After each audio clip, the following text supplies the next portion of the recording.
Hi, Fraser. Welcome to the Integrative Health Coach Success Podcast. Hi, thank you for having me. Yes, I'm excited to have you. I am really looking forward to diving into a topic. Before we signed on, I mentioned that it's something that I'm super passionate about. It sounds like it's a really big passion of yours. So I'm excited to have the conversation about kind of your niche topic. But what I'd love to do first is for you to share with our listeners what you're currently doing in the health and wellness space. I can see your IHP certification behind you.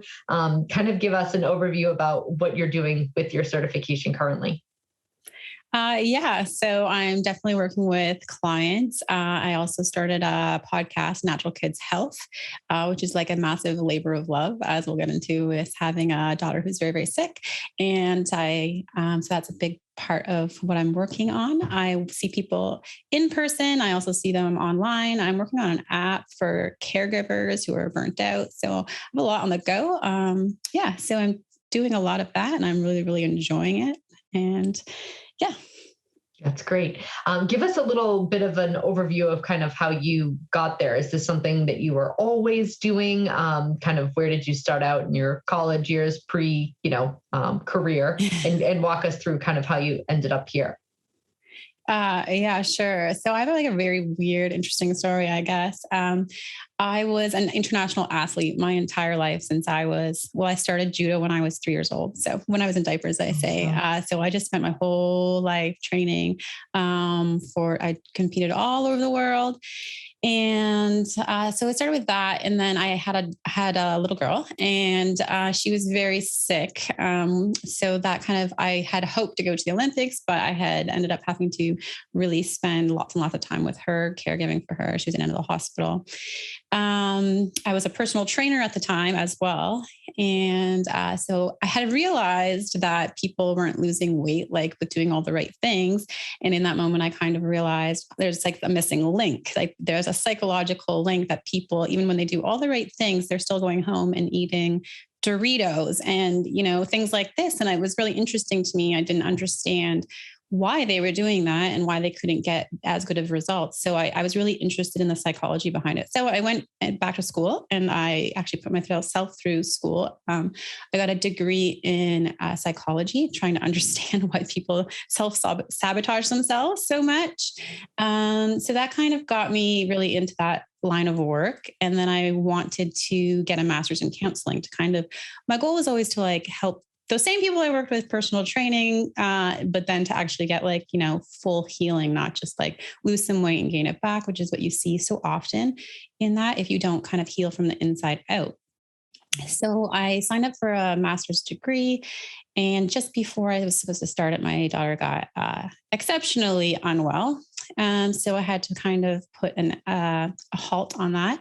And as I was kind of sitting there, they had given me books on that she was going to die and that that was that. So I was reading books on, how grief and all these things. And I obviously, as a mom, you don't just sit there and read that. You're like, no, there has to be something else. There has to be more that we can do. There has to be, because I think sometimes in the medical world, when they don't know what to do, they give you the worst case scenario. And a lot of people, I couldn't accept that obviously at all. So by some weird chance, I came across Integrative Health and I started listening to Dr. Cabral, and a lot of it just, it was a desperate cry for help inside of me that studied it to just I never slept. She's not a good sleeper. So I was just all the time studying and studying and studying and studying.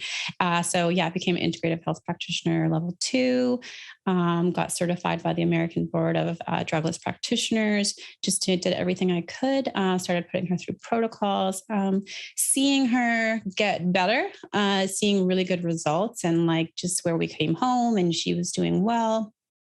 And realizing though, all of a sudden myself, I was exhausted through it. She had a long way to go, but we were stable and I was happy with that. And, but I was so burnt out. I started, I had anxiety. I was never an anxious person ever. I was very confident. I won the world championships. I've done some big things.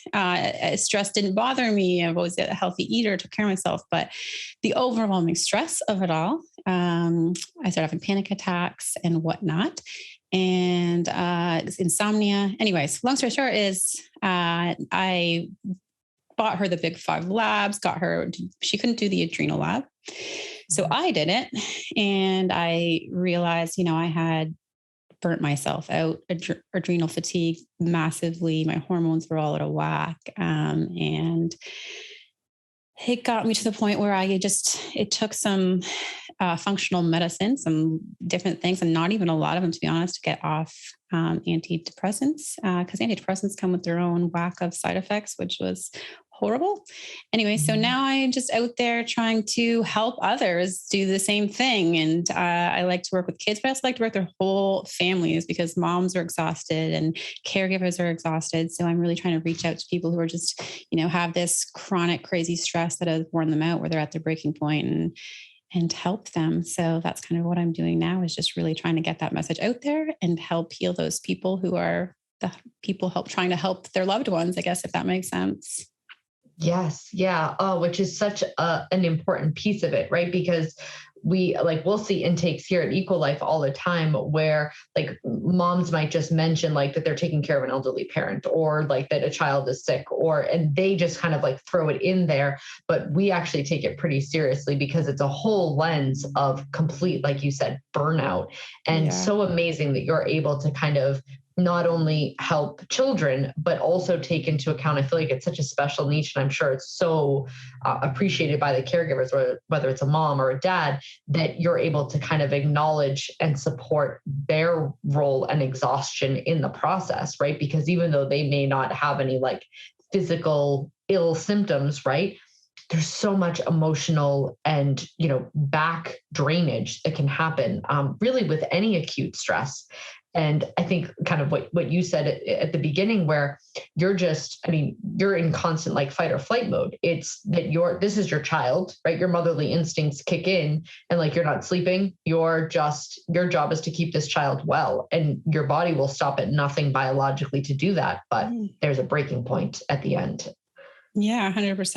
And I think it's a lot more common than we think it is. It's I think an epidemic, really. I know I'm really in that circle of moms of special needs children and everything, but like they're all taking, antidepressants and sleep medications, and they are so beyond burnt out of their normal ability to cope anymore with things. And I think there's a very special place to like help those people, because if they don't really kind of help themselves, they can't be as strong of a caregiver as they need to be. And I know that's definitely true for myself, that if I hadn't kind of found the way for myself, I wouldn't be able to continue to care for my daughter the way that she has needed me to be. And I think that is in a lot of situations where their caregivers are forgotten, or their needs are forgotten, and their health is forgotten. And it's only ever a matter of time that they themselves will have symptoms and get sick themselves, because you can only go so long on empty, regardless of how superwoman you think you are, Yes. I definitely was like that. I was just going strong, but your body does wear out if you don't take care of it, if you don't give it all the fundamental things that it needs to cope with such high levels of stress all the time. Yes. Yeah, I couldn't agree more. And there's one thing kind of in our society that always has this like irks me at some specific level. And it's when, people are like, wow. And I'm sure you heard this in the beginning, like, you're amazing. You're doing amazing. And like, which you are, right. But everybody just expects specifically, I think, moms to just like be amazing. Like, you're doing it all. Like, look at you. You're so selfless, like, good for you. But like nobody ever actually says like, you're doing an amazing job, but like you might break, and how can I support you? And how like, it's just, you're doing great. And they just hope that you keep doing great and keep holding it together. And whether it's maybe other family members or a spouse and eventually like the body does keep the score. We're not meant to run from the lion for 14 years straight. It's just not that. Those stress hormones, all of that wear and tear eventually has to take a toll. And I feel like if more people acknowledged the sacrifice and kind of the need for support in the midst of a caretaker being amazing, it kind of gives them an ability to kind of maybe collapse a little bit in the early years and not have to, wait for it to kind of all come unraveled at the end. Yeah, definitely. I think that they're in our society, we're definitely, we feel, especially certain personalities feel like we should never ask for help, that we can have to do everything. And it would be like shameful to, not hit the mark every single time, and, or even to look like you don't have it all together, to say like, this is, to even just admit that it's hard and you're suffering. And that, so then if you're carrying it all inside you all the time, it just like, that is what anxiety is, it comes out in forms of physical distress, we become trembling and you can't sleep. And we have this society where we're supposed to keep it all together and we're supposed to look perfectionists, and like we are a society of hurting people and people who are just doing too much. And I don't know, if we were more sensitive to ourselves and we took care of ourselves more, or if we were able to, go and have an integrative health practitioner as someone who helps us to find out, like, make sure you're doing all of these things so you can help your loved one and help better, and and not felt shame on that, I think would be a huge turning point for people. Yes, absolutely. Yeah. So I'm curious for you to share with the listeners, what are your strategies for, do you ever find that like there's parents that don't want or need support and they're like, I'm fine, I'm fine, I'm fine. Or are most of them welcoming, your role in kind of making sure that the caregivers are taken care of? What's your kind of general approach with, when you come across caregivers that you think maybe have been kind of pushed to the brink? Yeah, so everyone is on their own journey, of course, as we know. Some people are still in the stage of like complete denial, or some people are really like desperate for some sort of like personal attention and advice. But what I've recognized across really the board is that for anybody, if they just have the opportunity to talk a little bit, it relieves the pressure. So I think everyone feels when they're in such chronic stress that they're like a pressure cooker, right? Just ready to explode at any time. I know that's how I felt.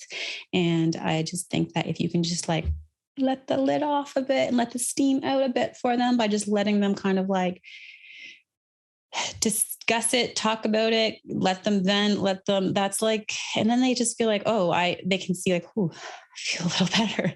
And then they're more open to like different suggestions. So someone who you might be able to say like, maybe you should think about like running a mood or hormone lab, they'd be more, but someone might just need that general thing. Like, maybe you should like take 20 minutes to like, do some mindfulness, and teach them that, you have to kind of read the person, how much they're ready for. But I know that everyone needs to have ability to just kind of talk about it a little bit. And some people just need a little different kind of encouragement in their own way. And I think I think I'm really grateful for my psychology background in that way, where you can kind of like read people and kind of see where they're at. But I know I actually had this really cool client that I just want to quickly talk about. She's so inspiring to me. She's 78 years old, and she just has so much stress on her shoulders. I'm just like, wow, you're 78 and you're still so stressed out. Like her blood pressure was like 200 over 150. Like I was like, and she was like, I will not go to a doctor. And so like, she did everything I told her to do. And I just think that it's never too late. And she is like totally amazing. And I just think she's such an inspiring person to me, because like she lived with this chronic stress for years and years and years and years, to the point where like her body was just shutting down. And she finally decided like, I need to take care of myself, and I will do whatever, just kind of the opposite of when someone comes in and it's like, I don't need anything. And they're still on that stage, right? Where she was just in the stage of like, I will do whatever you tell me to do. And she did it. She did all the different protocols we went through, different testing, and she's perfect blood pressure now.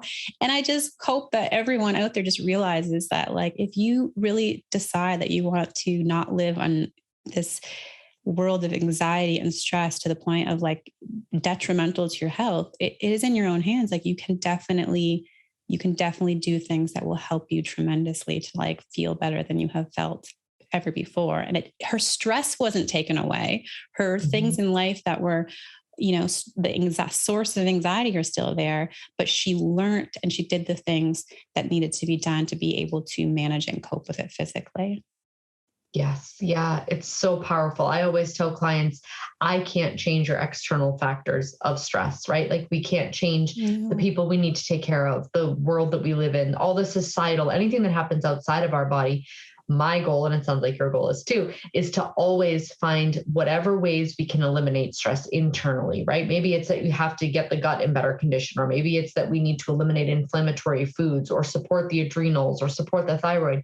But if we can get the internal system better able to cope with what's kind of reeling on the outside, then it's a more resilient type of state where it doesn't push you into moments of panic or anxiety or depression or whatever your kind of sensitivity is. It's a way that you can kind of just build someone up to better withstand some stuff that we can't always control. There's just so much about life that we don't have a choice about or that we can't control, and making ourselves as resilient to that as possible is so powerful.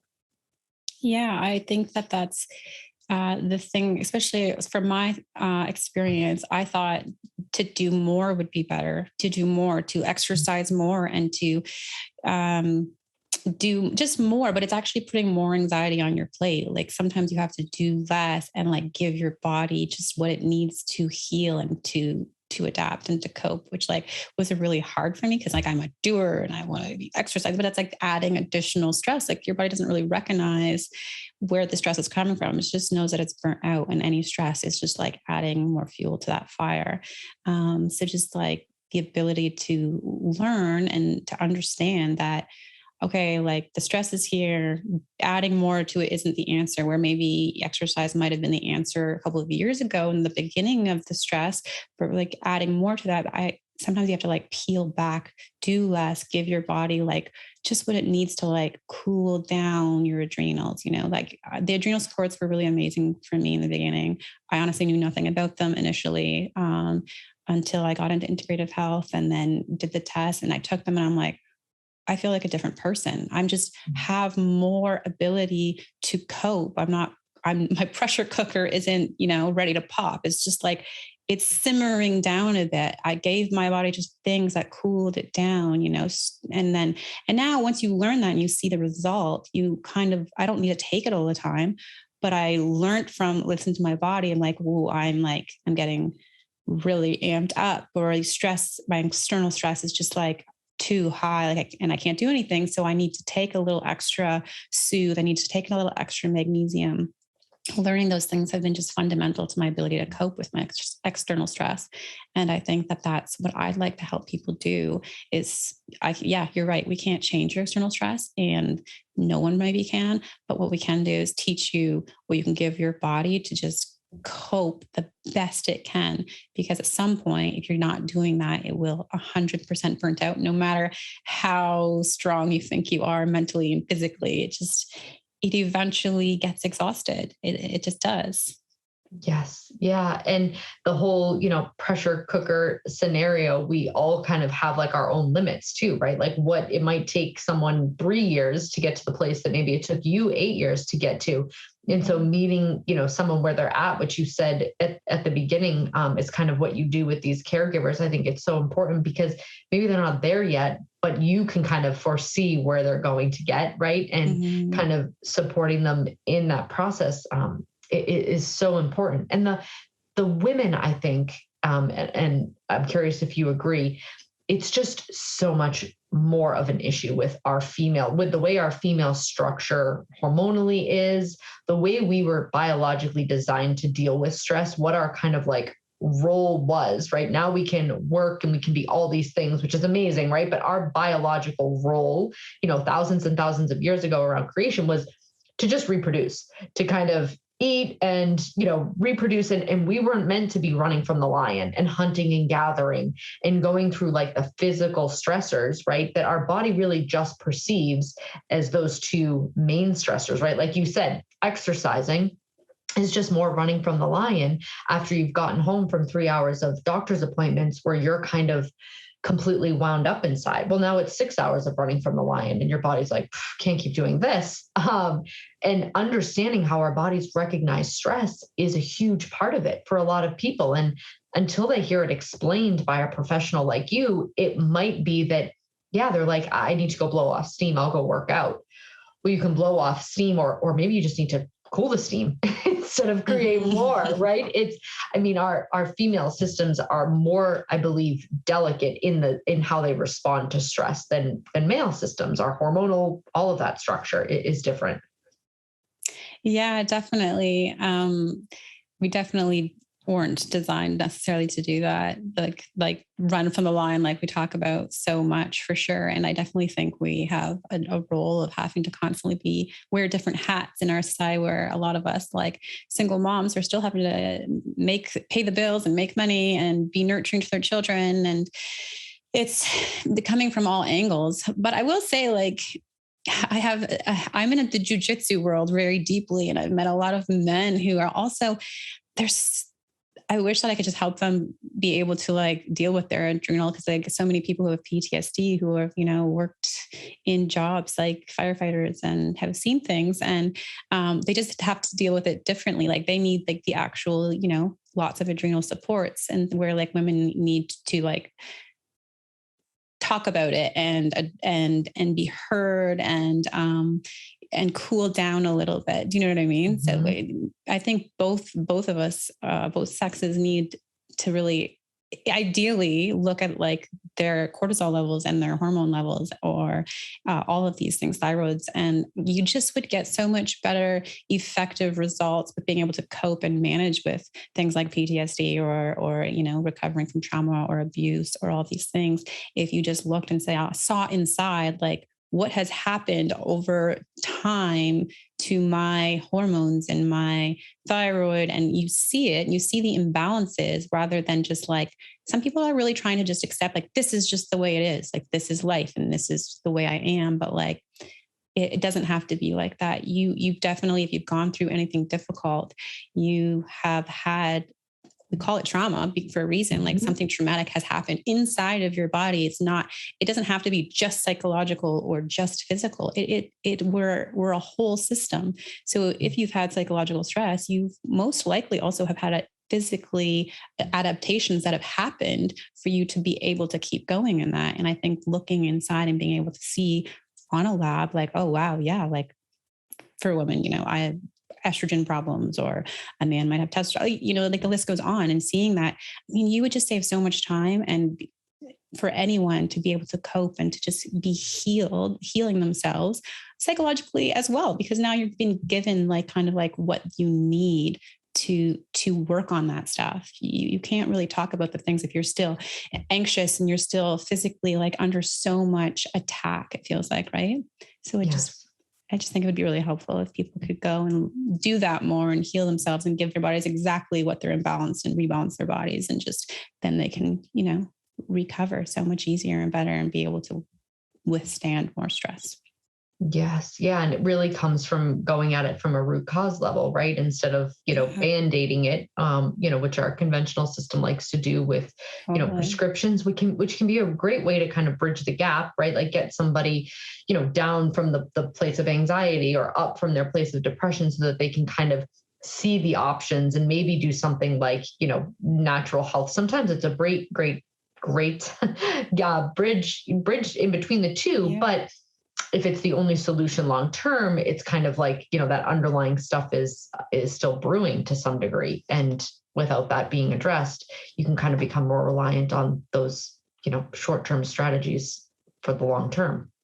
Yeah, I can definitely say that I was like this person who really just didn't understand people who had anxiety back in the day, or panic or depression, and I think that's like a stigma that lots of people have, like, oh, just be happier, calm down, and I definitely, it was a massive learning curve, because I'm like, oh, what is happening to me? When these things started happening, and there's such a stigma and shame, I think that on someone who takes, it's becoming more common now, but like for antidepressants, for me, I was like, I didn't want to, but there is actually a place, it did bridge me to get to the place where I could be like, have stronger thought, and be able to like just see things clearly, to be able to take care of myself. It does for sure come with side effects, they're hard on your stomach. And then, so I just think that there's so many of those people out there who then don't know how to make the leap from, okay, I'm on antidepressants. I am feeling better now. How do I get off them? It is really hard it's really hard. And I can honestly say, I don't think I could have ever done it had I not been in integrative health and taken everything I needed from my lab to balance. I tried for a couple of years to wean myself off, and it was horrible. It was horrific. Like the side effects and the withdrawals are very, very hard. But as soon as I was giving my body everything that my lab showed me I was deficient in, I was off them within 2 months. Like it was like miraculous for me. I don't know, like, I don't want to, it really was. Cause I was like, I will never be able to get off it. Like it was awful. And then I was just giving my body everything it needed. I slowed down. I did it all. And I didn't even feel the side effects of like the last part of my wean, which, you know what I mean? And so like, yes, there is definitely a place for it. I would never say that there isn't, but there needs to be a bigger place of helping people get to the next stage of healing and off medication so they don't have all the side effects of like stomach problems and weight gain and exhaustion and just numbness. I mean, life can be very like numbed down when you're on certain things, right? Mm-hmm. And also sleep is the other thing. Like we talk a lot about, well, sleep is so important. Sleep is so important. Yes, it's so important. But if you can't sleep, no matter how much you try, you're missing a whole thing. And people need to be taught. Like I needed the different things to calm my systems down. I needed magnesium. I needed adrenal soothe. I needed supports for a while there. And just, I think getting people to realize that it's not as simple sometimes as like, well, you should be sleeping more. It's sometimes for people who have been through so much trauma. Yeah, I'd love to have been able to get 8 hours sleep, but my body wouldn't shut down. It was in fight and flight full time. I needed the things that helped teach my body that it was okay to slow down and to rest. And I think that is a really important part of healing.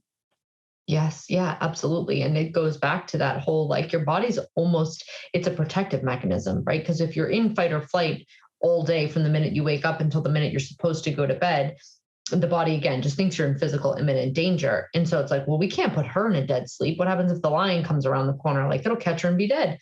And so it's this protective mechanism where your body is trying to protect you and serve you, but because you're not actually in physical imminent danger, it's not helpful, right? But if we can just get the body closer to a parasympathetic state in the later part of the day, right? With things like the adrenal soothe and the magnesium, then your body's like, okay, maybe the lion's gone, like, or it's safe enough to fall asleep. It's just, all it has to do is be that central nervous system support that our bodies need to actually feel safe enough to then sleep, because the sleep is what helps you get up the next day and cope with whatever you don't have that control over, right? And so we can't be burning the candle at both ends. The sleep is so important. It's the one thing that I always address with clients. And it usually is exactly with, kind of things that you said. Most people want to jump into bed and like just knock themselves out. But using this stuff like the adrenal soothe and the magnesium throughout the day, again, like primes your body to think, I'm relaxed enough. I am close enough to feeling like it's safe enough to fall asleep. And then some of the sleep aids work that much better. It's so important. Yeah, I also think like, and I do this a lot with my clients, I found it very helpful to me. It's also just like, some of us need to teach ourselves and teach our bodies that it's okay to relax. So maybe it's not necessarily at bedtime, but I'm a big fan of like Sync Tuition, the app where it's 20 minutes and it's binaural beats and sounds. And like, I really didn't feel like I have had time for stuff like that, to be honest. And a lot of my high strung clients, it's torture for them to lie down for 20 minutes and listen to noise and sounds. But that's like working out. I always say it's like your muscles. If you have to teach your brain to calm down. You have to teach your brain that it's okay to slow down. You have to teach your body to stop moving. Like it's just like going to the gym. You're not going to get stronger if you don't like lift some weights. If your cardio is not going to get better if you don't do some cardio. Your body's not going to learn to slow down if you don't do the exercises that teach it to. So that could be getting into a massage or doing mindfulness, or for everyone, it's a little bit different, but there's lots of things out there, but you have to really put it in your routine to work on, rather than going to gym, or like going to the gym, you say, okay, this is my 30 minutes of like where I'm going to teach my brain it's okay to slow down. It's okay to be quiet. It's okay to not be doing. I think it's fundamental in eventually learning to actually like shut off and go to sleep, especially when you're under so much stress. Like I just thought doing more was the way to cope. And my body could never shut off. So I literally had to teach my body to slow down. And it took a long time, but it was probably one of the best things I ever did. Yes. Yeah. And I think too, it's, society gives you that message of like more. But also when you're in it, it's almost like I've talked to people and they're like, it's almost like they're just waiting for like for like the calmness to come. Like, well, when I feel calm, I'll lie down. Well, it's to your point, that's never coming on its own. And so being proactive and getting your body to do it. Yeah, it is so important. So it sounds like maybe that might be the answer to the next question that I was going to ask you, but I'll ask you anyway, and you can tell me if it's the answer. If you had to give like one tip so say we're, people are listening that are caregivers or they feel burnt out or they're feeling everything that we've kind of already talked about, what would be like your number one kind of recommendation as far as what they could do to start on a path of turning things down, so to speak? I would definitely say that it's not your fault that this is normal and that it is okay, because people just feel, biggest thing that people feel when they are starting to burn out is shame. For some strange reason, like they have failed. Like I felt like I had failed if I were to say, so just that I'm exhausted, So just like my first thing would be like, it is okay.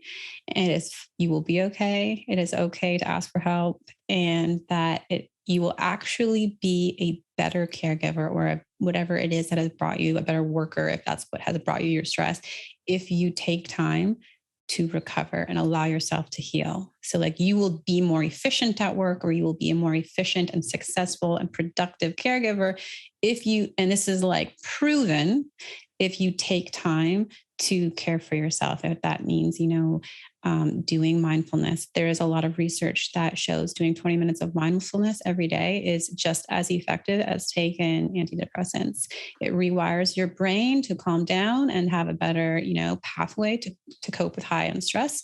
So I think if there was one thing, it would to do mindfulness 20 minutes every day to kind of rewire yourself. It calms you down and it teaches your brain to be able to cope. I think that would be my number one thing. Yes. Yeah. I love that. And the not being your fault and the dealing with the shame, because I think for so many people who get to the burnt out place, their default, right, is always to do and perfect and overcome. And oftentimes, like when you're now all of a sudden needing to ask for help, it can feel super uncomfortable. And I know a lot of that's some of my clients' biggest hurdle is, and I tell them like, it's not supposed to feel normal. Like you actually this is not part of who you've been. It's not part of you have to get comfortable with being uncomfortable, with doing some of the things that just aren't second nature to you. But to your earlier point, you can almost retrain and rewire your brain and your body to then feel like, oh, this is my new normal in a sense, right? But there's a level of discomfort to it that I think, we can romanticize about like what it can be to just be more zen. But I mean, I don't know about you, but when I first started like doing meditation or just quietness, I was like, oh my God, this is super uncomfortable. Like I cannot, like my mind is going insane and going through the ebbs and flows of what it means to like, what does it mean to be quiet or mindful, and kind of meeting yourself where you're at in that process, right? Because it's not this like linear, do it and then things will be great. It's kind of getting comfortable with it, I think is the hardest part, or it was for me anyway. I'm curious about you. Yeah, definitely. I think when we talk specifically about caregivers, I think there's a huge element, not only shame, but guilt. So like if I take time to enjoy something or to let myself relax, like that's not fair to the person I care for. So I know I struggle with this. So like my daughter's sick or in pain. I shouldn't be sitting down and like enjoying 20 minutes of relaxation to myself, there's this huge element of guilt along with it, where like, I should be helping them. I should be helping them. A huge thing that's hard to accept is the fact that you can help them more if you do these things, and kind of have to work through that uncomfortableness of the guilt that if you do this, like that, well, that's not fair because they can't do these things, or, working through that uncomfortableness of that. Because in the beginning of mindfulness or whatever you choose as your path to kind of teach your body to calm down, you will feel uncomfortable and you will feel anxious about it. And you will feel the tasks that you have to get up and do. You will feel, your mind will be like, oh, I really should be grocery shopping, or I really should be doing this. It takes a long time to really like get comfortable with like, I'm just going to listen to the noise. Yeah. But I think what's important is that you just know that there's a lot of science behind it. And that if you just like, I always say, give it a little bit of time. So I know it feels really uncomfortable now and it feels really weird. So start with 10 minutes. And just, even if your mind is thinking about the grocery list, just stay laying there for the 10 minutes. And then, it does get easier. And then you actually will start to recognize that you feel better afterwards. You kind of have like, let's say, a more energetic afternoon or a calmer afternoon after you've done it for 20 minutes. You then know that you quickly can see the correlation of like, okay, this is beneficial, that you do have to work through that discomfort 100% in the beginning. No question about it. Yes. Yeah. So, I mean, you make such great points with, what you just explained. It can feel like, the guilt of it. And something, even as something as simple as like, oh, I need to just like go grocery shop. Like there can be like guilt for putting it off. Well, what happens if then like you're just making chicken nuggets for dinner? But to have a sick child, right? To like have that motherly instinct of like, I should be caring for the child, and being able to pull yourself out and be like, but I also need to care for myself. I mean, I can't, that is a huge hurdle, right? As an instinctual, as a woman. And so important, the point that you make. I love that. Your clients are so lucky to have you. Thank you. I think that's like, for me, was the big factor for me was like, I had to think of it. I had to change the thought of it because people kept saying, well, you need to care for yourself. You need to care for yourself. Like that didn't work for me initially. Cause I'm like, well, that's not fair. Like, that's not what I want to do. What I had to learn and teach myself is that I can care for her better if I do these things. It helped me to kind of make that transition, because if I did it for myself, I felt selfish.